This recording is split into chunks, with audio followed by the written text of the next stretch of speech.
Well, good evening, everyone. Good evening. It's good to see you all. Welcome to the 160th anniversary of the Battle of Gettysburg and to the 2023 annual Sacred Trust Talks and Book Signings. My name is Christopher Gwynn. I'm the Chief of Interpretation and Education at Gettysburg National Military Park. And again, so grateful that you're all here.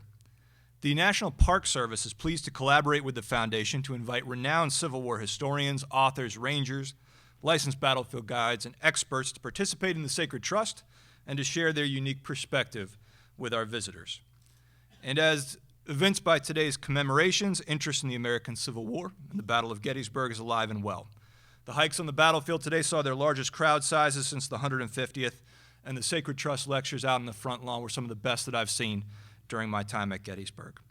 There is a tremendous amount going on in the community, and we're honored, again, that you chose to spend this evening with us in this beautiful facility in the heart of the Gettysburg battlefield. It is my pleasure today to introduce the president of the Foundation, Wayne Motts. Wayne's accolades are, to be completely frank, too numerous to mention, so I'm going to give you the Cliff Notes version of this. He's an author, a licensed battlefield guide, and a passionate advocate for this battlefield.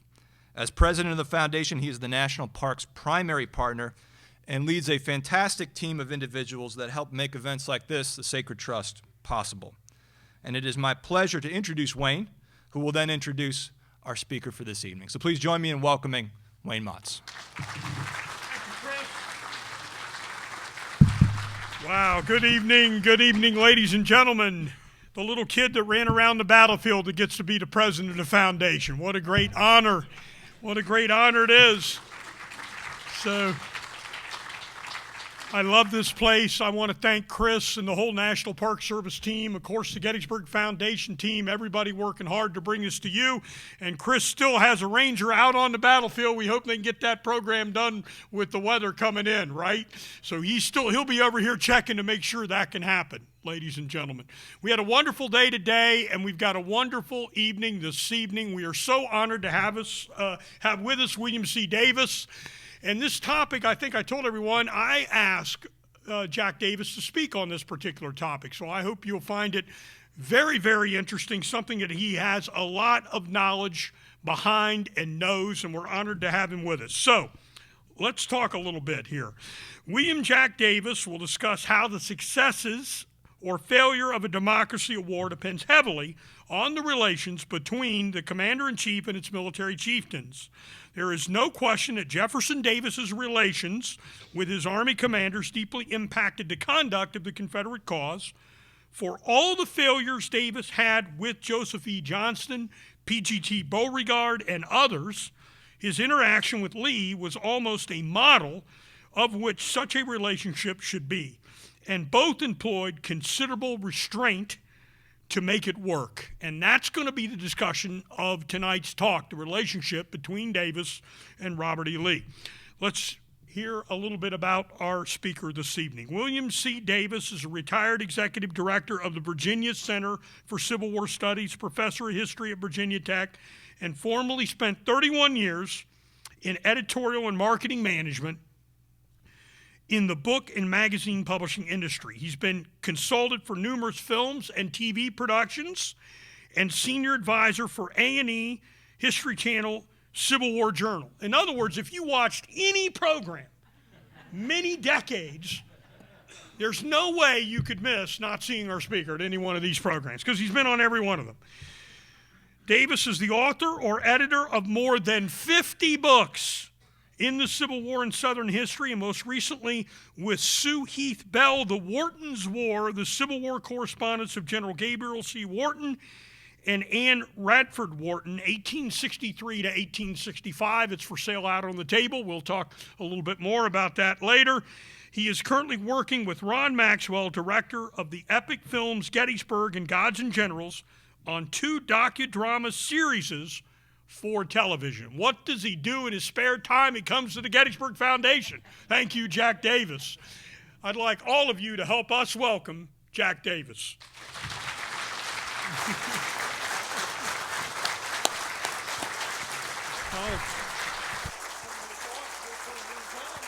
This should be on. Thank you. Am I turned on? Well, looking at you, of course I am.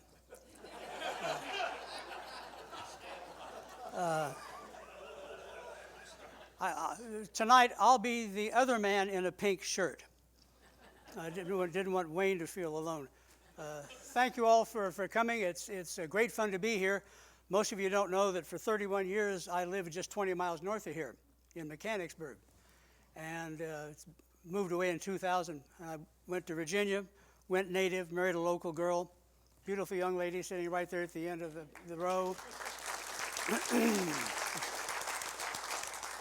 I have learned how to say y'all and doo-dah. But it's great to have a chance to be back up here again. I'm going to talk about Grant and Lee, but as sort of a preface, I'm going to step back into my own history a bit earlier, talk about a wonderful opportunity I had when I was a teenager growing up in Northern California, which was as bad as it sounds. And I had a chance to become acquainted with Major Chapman Root Grant, a name that probably doesn't resonate with you. He was the youngest grandson of General and President U.S. Grant. He had an orange grove in Southern California, in Escondido, and was a wonderful old man then in his late 70s, suffering, I think, macular degeneration, something or other else. He only had peripheral vision. He had been an avid reader and writer all his life and could no longer read or write. So the quid pro quo that we worked out was that I would go visit Major Grant, or Chappie, as he was called in the family, and I would read to him. And then in return, he would allow me to wander around his house that had White House china, pistols presented to Grant by Colonel Colt, a peace pipe smoked with Sitting Bull, all this wonderful Civil War memorabilia, his Major General's shoulder straps, photographs of him. Imagine being a kid trapped out on the West Coast, fascinated by the Civil War, and having an opportunity to visit with someone like that and to see and to feel and to touch these tangible pieces of history. It had a lot to do, I think, with the making of me in many ways. He was a crusty old fellow. He'd been in the 14th U.S. Cavalry during Black Jack Pershing's incursion into Mexico after Pancho Villa. He told wonderful stories about the old army, and they were all very salty.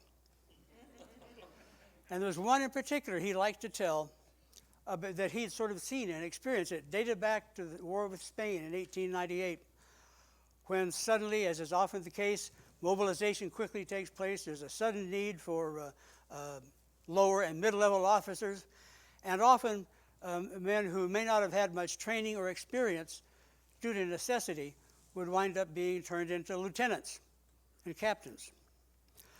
Well, then, they stayed in the Army after that brief war, and along 20 years later comes World War I, which was one of Major Grant's wars, and these fellows have now risen by the inexorable operation of rank to become majors, maybe even lieutenant colonels. And then it goes on to World War II. These fellows still are staying in the Army. As Major Grant liked to say, they did nothing but sit on their butts in swivel chairs. And along comes 1940, and there's a sudden need again, and suddenly some of these fellows are now bird colonels or even brigadiers. He said that his old companions in the Army referred to that as the crime of 98. It all started in 98 and continued up to then. Jefferson Davis might have had a similar complaint if it had occurred to him, except he might have called it the crime of 48.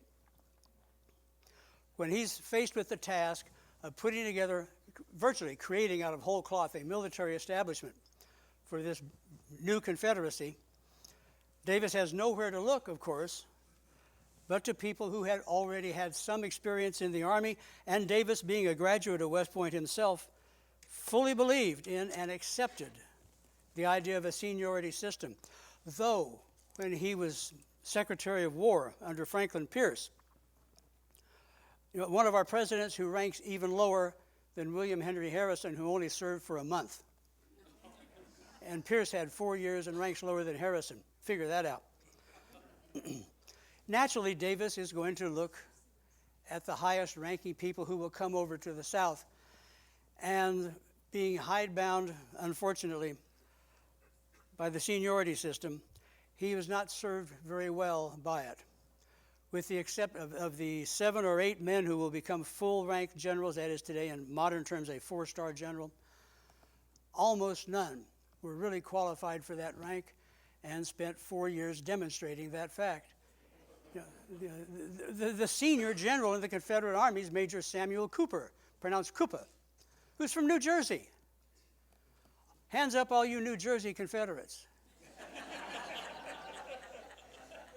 He'd been a staff officer all his life. He'd never commanded troops in the field, but through the inexorable operation of the seniority system, he's the highest ranking in date of commission of any Confederate officer. So he won't take the field, of course. He'll wind up being a staff officer during the war. Then you've got the likes of Albert Sidney Johnston, whom Davis idolized. They've been at West Point together. Davis had high expectations from Sidney Johnston. He really hero worshipped him. Johnston was the idol of virtually all the Confederates, all the cadets at the point up to 1827 when he graduated. And Davis never lost that lifelong adoration of Sidney Johnston, though after they left West Point, he rarely ever saw him again. But that boyhood hero worship stayed with him. They served in the war with Mexico, in Zach Taylor's army, but they may not ever actually have met. We just don't know. There's virtually no correspondence between them. But in 1861, when Davis is creating his army, he feels, I've got to have Sidney Johnston. That is how much that youthful hero worship influenced him. But of course, Sidney Johnston, we don't know what kind of general he would have been because he has one battle and gets killed. You have to be lucky to be a good general. And Sidney Johnston was not very lucky. There's Edmund Kirby Smith, who will spend much of the war politicking for higher command and then running away from it when he gets it. There's Braxton Bragg, the great bête noire, the great bad boy of the Confederate Army, who, has to be said, was one of those senior men who had to become a 4-star general, but he simply lacked the capacity for command. He was not mentally or emotionally a healthy man. But it's worth pointing out that Braxton Bragg will conceive and start more offensive campaigns than any other Confederate Army commander except Lee. So that says something about Bragg. Now, unfortunately, once he said go, he could no longer handle anything. And it fell apart, and of course, Bragg would wind up fomenting dissent and discord and virtual rebellion within his own command system. You get down to John Bell Hood. Now, Rick Eiserman's sitting up there, so I probably can't say anything much about John Bell Hood, but I think he was portrayed in the movie The Wizard of Oz by the one who sings If I Only Had a Brain.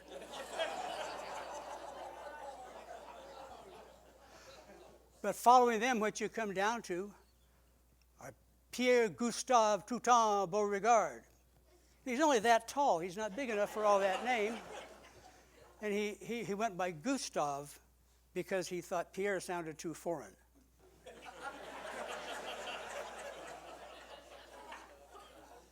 You know, he's the lion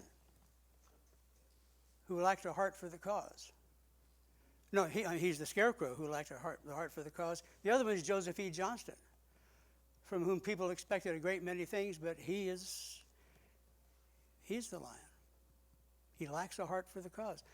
Beauregard will have all sorts of grand ideas, but nothing to him in the Confederacy will ever be as big or as important as his own ego.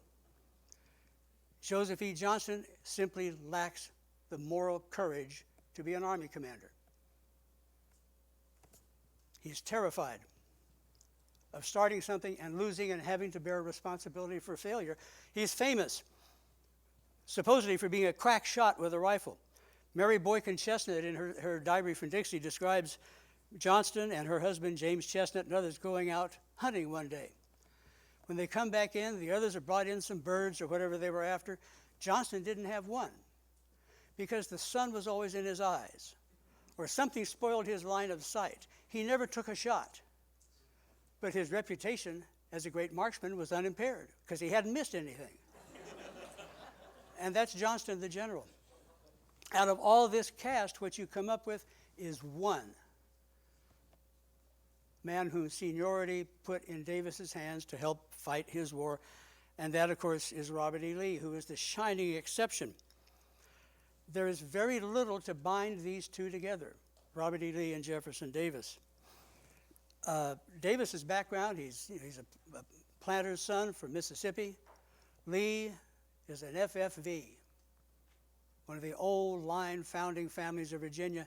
Lee has a name that's known throughout the eastern United States. Davis is not even very well known in Mississippi until, of course, the war with Mexico. They're both at West Point at the same time. It's pretty clear that they did not associate with each other. Lee was a year ahead of Davis. Lee is the man who's better than the best. Everyone looks up to him. He's the next Sidney Johnston. Jefferson Davis is a frat boy who gets kicked out of the Point twice. Once well, there was sort of a student rebellion when they took over the school. What happened in America in the 1960s is nothing to what was happening on college campuses in the 1820s and 30s. In Kentucky, at one college, students took the college president out and shot him. It would be interesting to see that happen again today at several schools I could mention.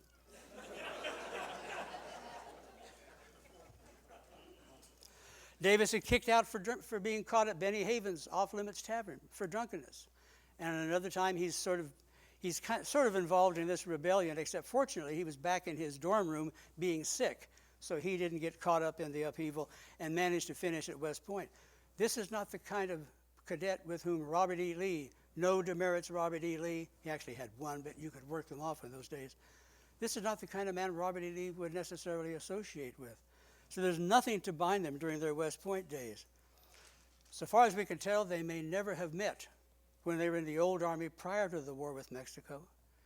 During the war with Mexico, Davis is with Zach Taylor's army. Lee is there for a time, but then goes on to join with Winfield Scott in the army marching from Veracruz to Mexico City. And of course, he will become Winfield Scott's chief protege. He's the man whom Scott virtually anoints as his own successor. There's nothing in common between the two. When Davis is Secretary of War, however, he is certainly aware of Lee. And in fact, of course, when Davis creates the 2nd United States Cavalry, he will select Lee to be its lieutenant colonel, second in command. This is a plum position. Of course, who's the first in command? Albert Sidney Johnston. But there's no question that Davis had a high regard for Robert E. Lee, certainly for his character, if nothing else. And Lee is one of the genuine heroes of the war with Mexico, and I think Davis was wisely sort of understood that. So when Davis is, much against his own wishes, made president of the Confederacy, he always said he really would have preferred to be made a general in the Army, and I think he probably would have been better suited for that.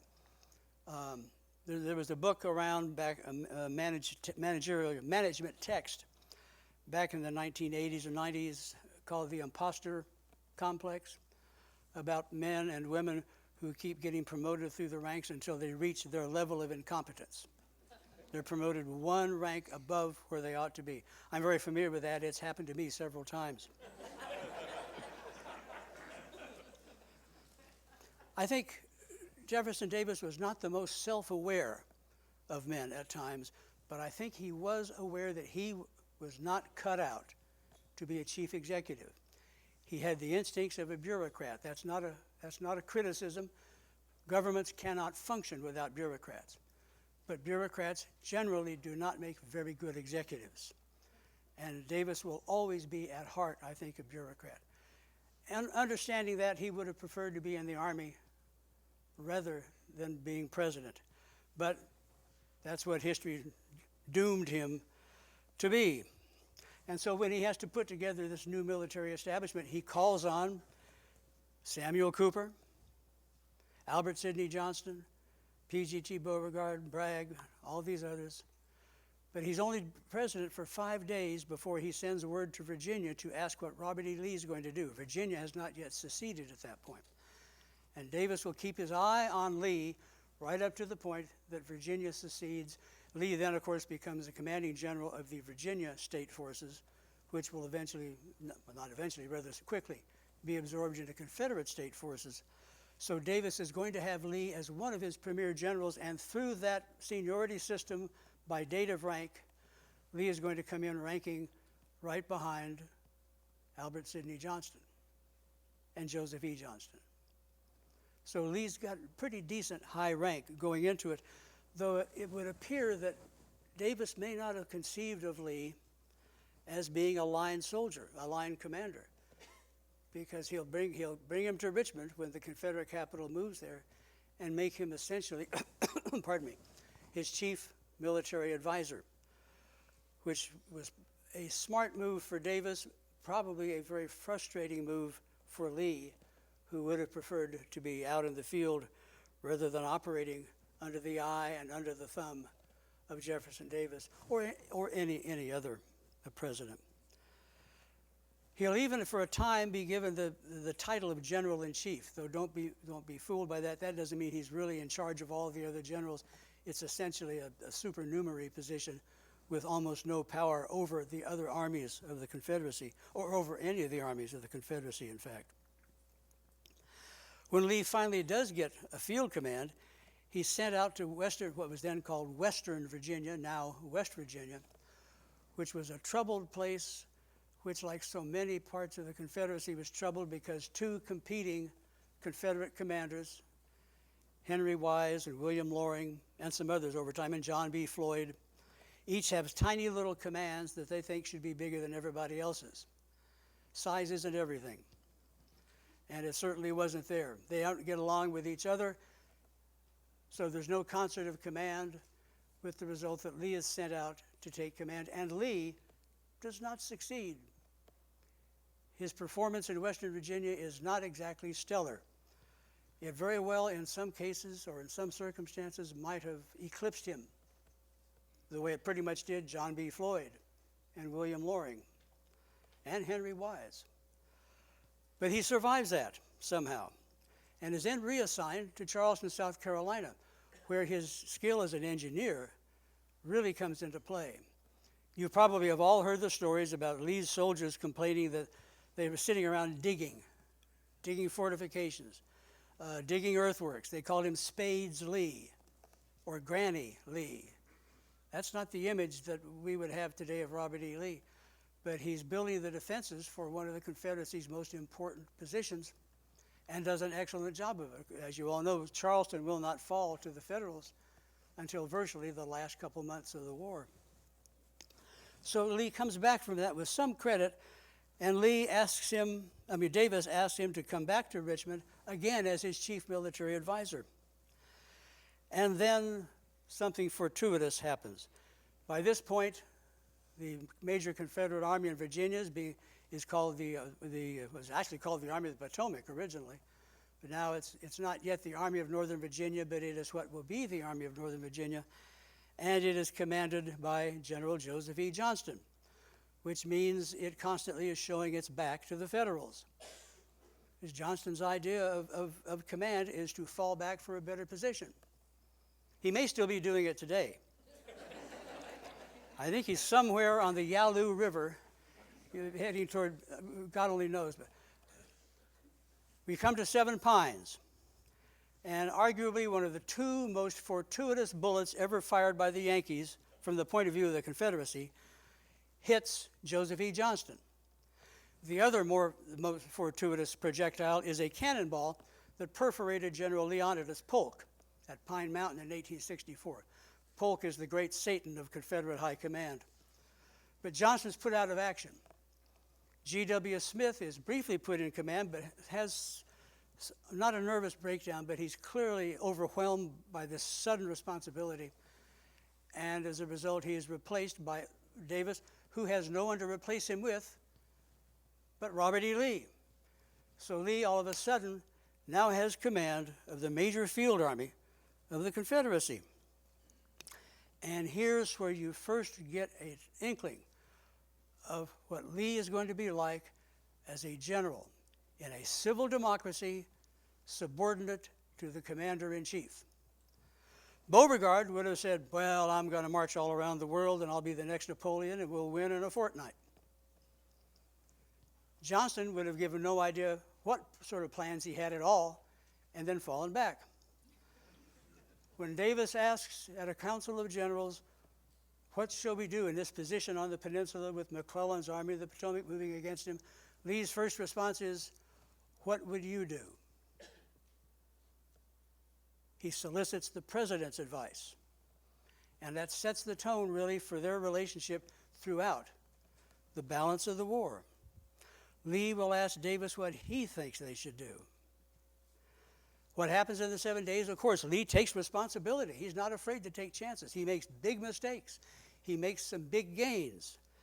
But at the end of the day, McClellan is driven from the peninsula, and Davis is feeling like his risk in putting Lee in command has been justified. His Albert Sidney Johnston's son, William Preston Johnston, was an aide on Davis's staff, and he would write home immediately after the 7 days battles to his wife that until now we have had no generals, but now we have one. And of course he's referring to Lee. Davis himself will write to his wife saying that his confidence that he'd placed in Lee has now been fully justified. What follows, of course, pardon me, is Second Manassas, and Davis supports Lee in what he proposes to do in the Second Manassas. Then there follows the Antietam campaign, the first invasion of the North. And there you see another facet of Lee's understanding of management and of a general's role as a subordinate to the civil authority. He's going through this immense risk of invading Union territory. He's going to be 100 miles or more from his base of supply. It's an enormous risk. Davis is taking an enormous risk in allowing him to do it. In fact, Davis really wants to be along with the army. So what does Lee do? Every day, he writes at least one letter to the president, which, thanks to courier and telegraph, can be in the president's hands within a day or so. Even if there's nothing to say, he writes to the president every day, understanding, A, that it is his duty to keep his commander-in-chief fully informed at all times of what's happening, what he expects to happen, what he intends to do, and B, he understands that Davis, isolated from information back in Richmond, with this enormous weight of responsibility on his hands, because if something goes really bad with this invasion, it could be catastrophic for the Confederacy. Lee understands that the president, emotionally and psychologically, needs to feel like he's fully informed, needs to know what's going on, so that he can keep doing what he's doing in Richmond to support the invading Confederate Army. It's a brand of relationship that will not change for the balance of the war. And it pays off for Lee, because Davis repeatedly responds to him that, well, it would be difficult to send more troops. We weaken the capital if we send more troops to you. But, quote, my confidence in you justifies the risk. So Lee's helping his president and building confidence at the same time. That campaign showed just how well Lee read Jefferson Davis's character. And a general in an important command needs to understand his commander-in-chief. There were certain things that would keep that relationship healthy. Keep the president informed. Don't talk to the press. Well, this is always good advice in any time, but especially for a military commander. Don't talk to the press. Don't talk to politicians, which is good advice for all of you. Don't do it. Just don't do it. Don't do it. You know, give them the $20 they ask for and ask them that they leave you alone. Don't challenge the president. You don't have to agree with him, but don't challenge him. Don't assail his friends or his cronies. Davis is a man who, unfortunately, remember Albert Sidney Johnston, is very prone to almost hero worship of a small select group of cronies and old friends, another of whom was Leonidas Polk, the great Satan. Well, we've been over that before. Be loyal to him, and don't get involved in petty infighting and conspiracies and cabals within the Army High Command. This is what dooms Beauregard and most of all Joseph E. Johnston. Lee is perfectly suited by temperament for this kind of a relationship. It comports with his own notion of the role of a general. And most of all, when you have a command, do something. Don't make excuses. Don't say it's their fault. Take responsibility and do something. At Antietam, in that campaign, where he could very easily have lost the bulk of his army, Lee still managed to hold on to Davis's confidence because of this relationship that's growing between them. The same thing, of course, will happen during the Fredericksburg campaign and on to Chancellorsville. He will continue to write to Davis every day. During the Chancellorsville campaign, Davis really wanted to be with the Army and will repeatedly write to Lee saying, I'm going to come join you. I want to be there to see the men fighting. I want to be there to see how we're going to fare against the Federals. And Lee, with incredible finesse, managed to keep him from coming. If you're an Army commander, you don't want to be out in the field when you've got your president and your boss looking over your shoulder. And so Lee will come up with one reason after another why Davis should not come. It's too long a trip. It's too dangerous because you'd be exposed in enemy country, and certainly this is true, or could have been true. But fortunately, Lee was successful in keeping Davis where he was without offending the president, so that these relations remained good and healthy. And when Lee comes to propose after Chancellorsville that they take advantage of the advantage they have and invade the North once again, coming to Gettysburg, and a huge risk, not coming into Pennsylvania, a huge risk, Davis is willing to accept.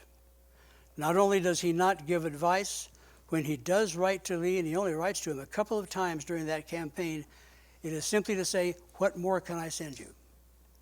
What do you need? You need more regiments. You need more supplies. And Davis will work himself to the bone back in Richmond, trying to arrange for what is necessary to get to Lee so that he can have it to bring to bear on the Yankees when the time comes that he meets them in the field. Their relationship is cemented, absolutely cemented. And the bond will only grow as they enter the time of the campaigns of 1864. Excuse me. It's interesting to look at their correspondence. Lee is the only general, the only Army commander in the Confederacy to whom Davis will open his letters saying, my dear friend, not dear general, or not just general, or not, hey you, to Joseph E. Johnston. My dear friend, which reveals a great deal about how Lee felt about him. Interestingly, Lee's correspondence back to Davis always opens, Your Excellency, or my dear President. You don't really get this sense of a personal, almost emotional feeling coming back from Lee, but it's probably just because he keeps that contained. He always keeps himself subordinate. Moreover, Lee's letters, when you read them, almost smack a bit of, well, no, they do. They're flattering. My dear President, what do you suggest that we do? What do you think of this? How about this idea of mine? Of course, I will be happy to yield to your superior knowledge. There's no way Lee thinks Davis is a superior thinker to himself, but he understands how you manipulate somebody. Is that sucking up? Yeah, it is. I spent 30 years in executive management. I know sucking up when I see it. Or when I do it. But there's two kinds of sucking up. There's the one that you do to get benefits for yourself, to get promotion, to get paid, whatever, to get something that you want. And the other kind of sucking up is what you may need to do if you're a mature person in order to maintain a healthy relationship with your superior and to thereby enable you to do your job that much better. And Lee's guilty of that kind of sucking up. And it's healthy. I would not charge him for it one bit. But I don't think he ever really thought Davis was a superior military thinker to himself. Lee understands his duty and his mission. He had before him the lessons of Johnston and Beauregard and some others. Lee knew that his army was stronger with Jefferson Davis standing behind his guns rather than in front of his guns, the way those others did. Late in 1864, when things are collapsing out west with the Army of Tennessee, Davis will start trying, actually it's late 1863 and on into 1864, Davis will start to ask Lee, things seem to be pretty secure in Virginia as they were following Gettysburg, go take command of the Army of Tennessee. It's in deep trouble. And I'm sure most of you know, the Army of Tennessee suffered from an absolutely toxic command culture in its higher echelons of command.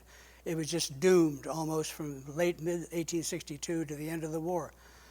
The Army itself was just as good as any other, but it was poisoned by its command system. Davis hoped that Lee might go do there what he'd been able to do in Virginia. But Lee was no dummy. I think he realized that there was not much he was going to be able to do about that poisonous command system unless you got rid not only of the Army commander there, but probably most of the corps commanders and a fair number of the division commanders. And who do you replace them with? You can't transfer your corps and division commanders from Virginia, because then what do you do to that army? So Lee, it's one of the few occasions in which Lee will politely refuse something that Davis asked him to do. And it's significant that Davis's regard for Lee was such that he let Lee refuse. Of course, it's all done very diplomatically, but Davis will come back to this again and again, right up until the mid part of 1864. And Lee will always decline. Had Davis ordered him to do it, Lee would have done it. But his regard for Lee was such that he would not order him to do something he didn't wish to do. I've only ever been able to find one strain in their relationship. And that came in January 1865.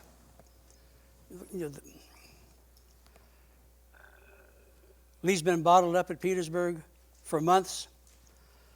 The Confederacy is going to hell on a handcart west of the Appalachians.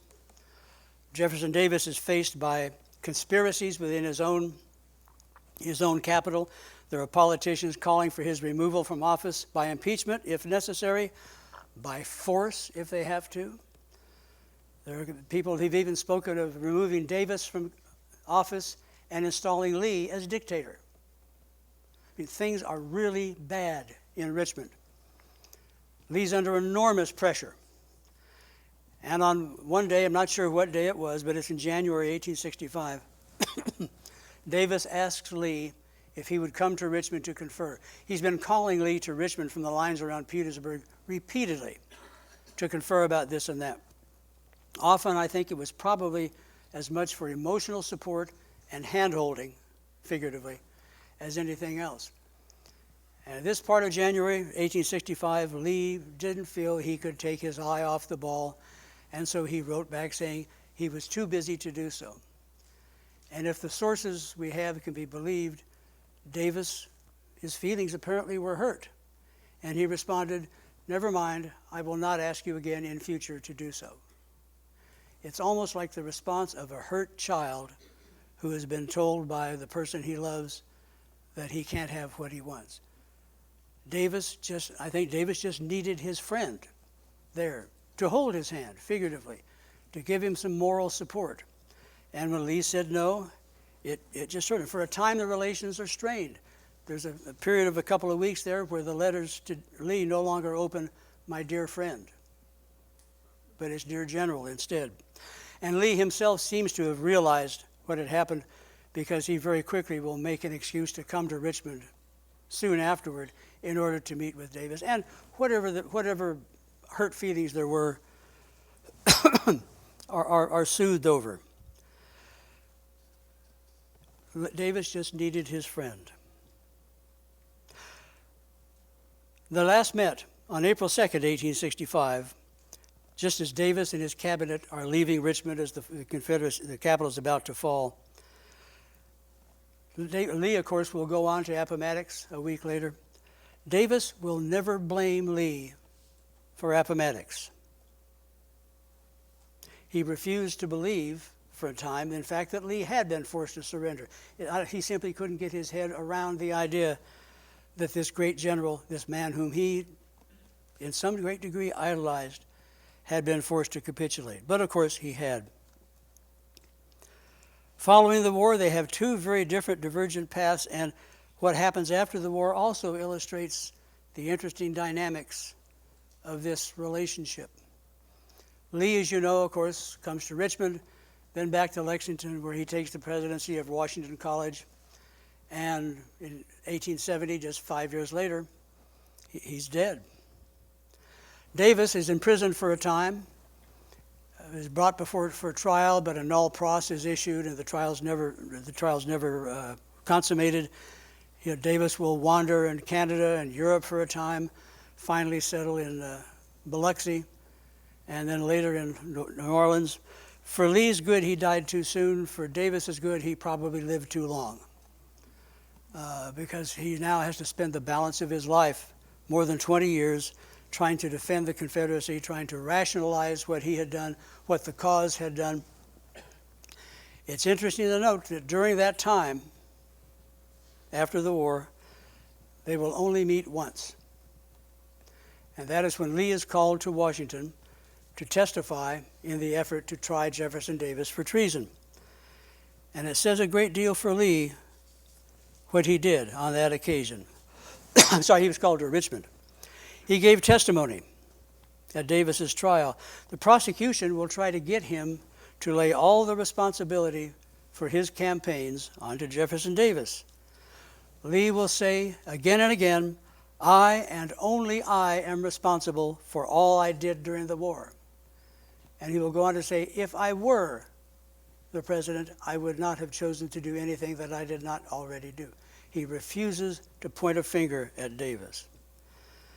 Now, you may have noticed that all the expressions of regret and so forth come from Jefferson Davis. Interestingly, perhaps significantly, we have nothing on which to base a real opinion of how Lee, inside, felt about Jefferson Davis, as a man or as president. If he ever uttered such an opinion, it hasn't come down to us. After the war, he did say to one interviewer that he thought Davis had been one of the extreme Southern rights politicians, which is wrong.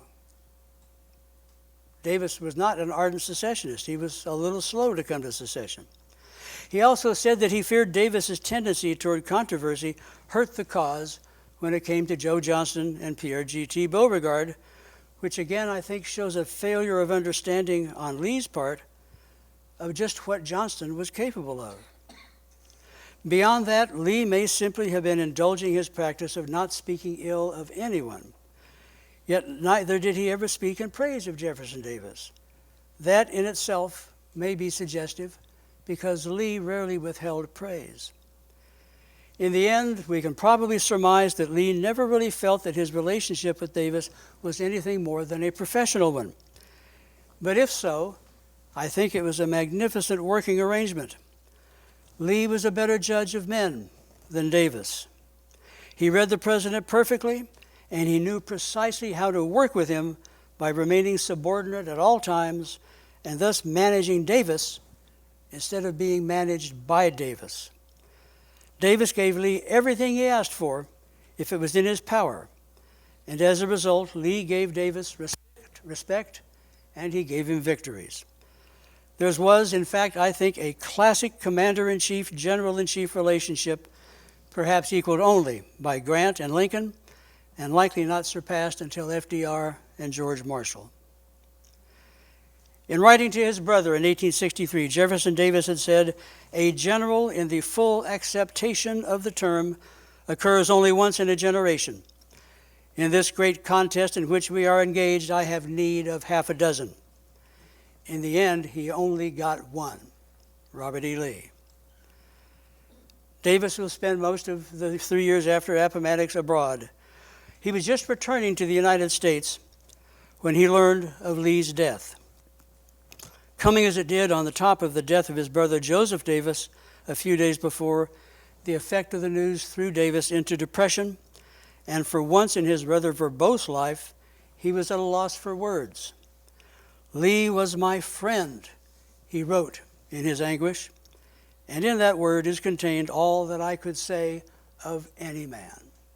Thank you all for listening.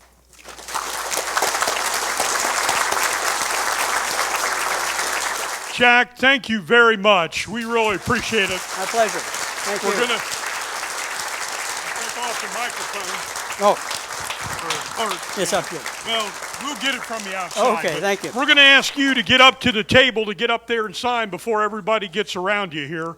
And I'll make the last minute announcement. So we're going to let him get up to the table. Anybody that didn't get to purchase the 2 books that are for sale, we couldn't get them all in the bookstore that Jack has written over time, but we've got Crucible of Command in there and the new letter book that he wrote and edited on the Whartons. So it's great. So you want to pick up those copies. He'll be outside to sign. Once again, we want to thank Jack Davis for being with us here this evening on July 1st, 2023, Sacred Trust. We want to thank you all for coming out. And tomorrow morning, we will start back with the lectures for July 2nd in the tent, weather permitting.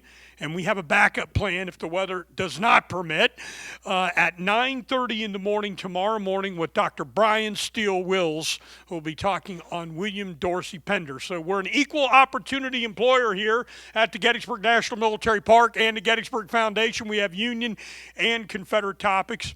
We want to thank the Park Service for all their hard work out there interpreting the battlefield, preserving it. Thank all of you for being here on behalf of the Foundation. And if you're not part of this and you want to help, join the Gettysburg Foundation. You can do it online. You can go to the desk out there. Our volunteers, staff members will be happy to help you.